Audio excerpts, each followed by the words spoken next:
quite an experience. And like, no, I never imagined. I would say maybe a year or 2 years ago, it kind of, if you told me, it's maybe this makes sense because my party has just gone off the rail. Thank you.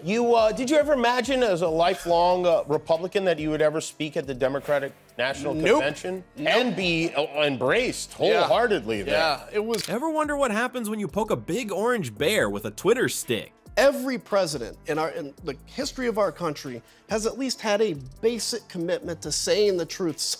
I want, when I get out of here, to leave a country stronger than I came in. Donald Trump came in and basically has said, it's all about me. The only thing that matters to him is his ego. This man pretending to be righteous. He's a perpetrator who can't stop playing the victim. Well, Adam Kinzinger just found out, and boy oh boy did Trump lose his marbles. But wait, there's more. Jimmy Kimmel, our late night hero, swooped in with a zinger so epic it's got the internet buzzing louder than Trump's hairspray can. Is that Donald Trump's fault, or is it the fault of these news organizations who I mean, for instance, Fox did not air your speech? Yeah, because they're being torn apart for a man that is more flawed than anybody that's ever sat in the Oval Office. Is that? They did not run it. They did not run that part of the convention, which is, it's kind of crazy for some channel that says it's fair and balanced, and that it's it has the word news in their title. Want to know what he said? Stick around, folks. Before we move on, I'd like to ask you a small favor. If you appreciate this content, please take a second to like this video and subscribe to the channel. Over 98% of you watch the videos without subscribing. It costs you nothing, but it makes a huge difference to us. So did you click the subscribe button? Great, thank you so much. Now back to the video. That to us, it kind of felt harmless, but this is a way to build the campaign coffers.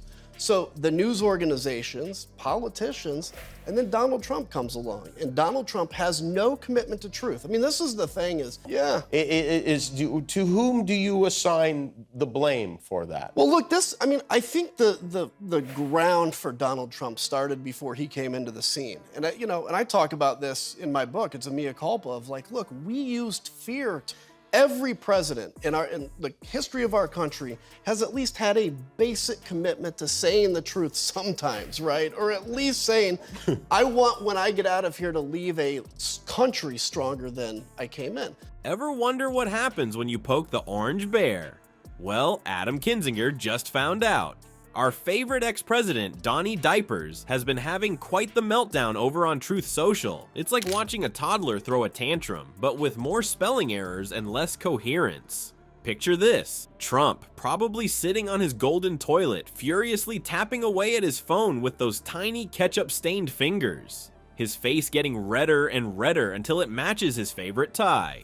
And when you go after the leader of a cult, it's almost like going after somebody's religion, because this is what they have taken. Everything they do is built on this idea that Donald Trump's going to save America. So the vitriol is crazy. What did shock me a little bit. Surprised that at the vitriol that was directed at you?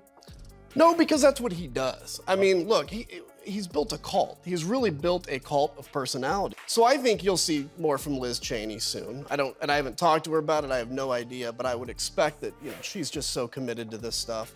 But there are so many people I talk to that are sitting around like, I just can't speak out. This way. Oh, there's so many of them. And that's the thing is like, people will tell me sometimes like, Adam, you're courageous, and I appreciate it. I'm not courageous though. I'm surrounded by cowards. Why, you ask? Because Adam Kinzinger dared to speak the truth about him. The horror. Our grumpy Trumpy couldn't handle it. He started firing off posts faster than he fires cabinet members. First, he called Kinzinger a loser. Real original Donald. Then he moved on to Rhino. That's Republican in name only for those who don't speak Trumpese. It's pretty rich coming from a guy who switched political parties more times than he's had wives. But wait, it gets better. Trump's posts got more and more unhinged as he went along.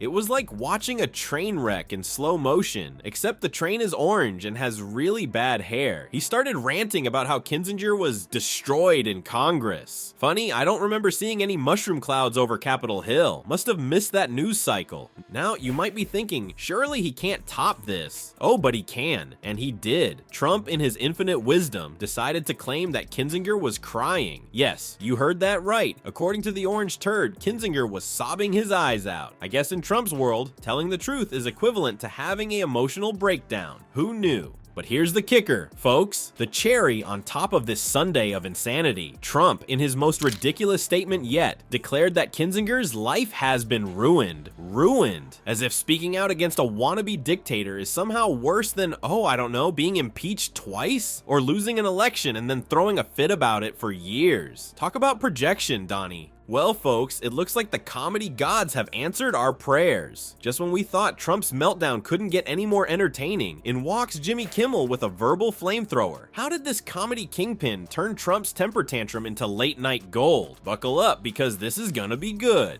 Picture this. Kimmel's writer's room, a comedy war zone, notebooks flying, pens scribbling furiously, and enough caffeine to power a small city. They're not just writing jokes, they're crafting comedy nukes aimed straight at Trump's ego. It's like the Hunger Games, but instead of fighting for survival, they're battling to come up with the most savage Trump burn. Now, Kimmel's no stranger to roasting the Orange Menace. He's been doing it for years, perfecting his Trump impression and coming up with nicknames that stick like glue. Remember Grumpy Trumpy? How about the Mar-a-Lago Menace? But this time, Kimmel and his team knew they had to bring their A game. As Kimmel took the stage, you could feel the anticipation in the air. The audience leaned forward, ready for the comedy carnage to begin. And boy, did Kimmel deliver. He started with a classic Trump impression, complete with pursed lips and tiny hand gestures. Adam Kinzinger, never heard of her, probably some loser crying in a corner somewhere. But that was just the warm-up. Kimmel then launched into a scathing monologue that had the audience in stitches. He pointed out the irony of Trump, a man who's changed political parties more times than he's changed his underwear, calling anyone else a Republican in name only. He quipped, Trump calling someone a Reno is like a seagull calling another bird annoying. Takes one to know one, buddy. Kimmel didn't stop there. He went on to address Trump's claim about ruining lives. Trump says he ruined Kinzinger's life? That's rich coming from a guy who's ruined more lives than a drunk driver at a motorcycle rally. The only thing Trump's ruined is the color orange for the rest of us. But the real kicker, the joke that set the internet on fire, was yet to come.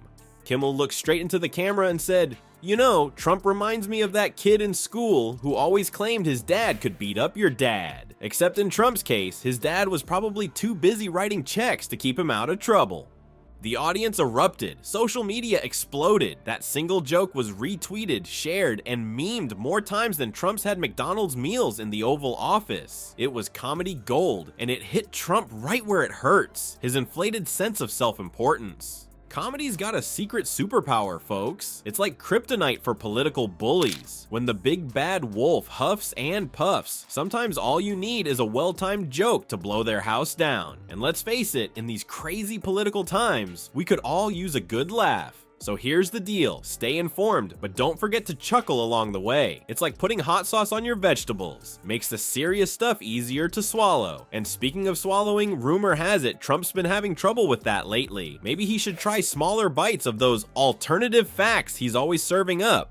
Remember, laughter is the best medicine, and in Trump's case, it might be the only thing that can deflate that big ol' ego of his. So keep those jokes coming, America. Who knows, maybe one day we'll laugh him right out of politics for good.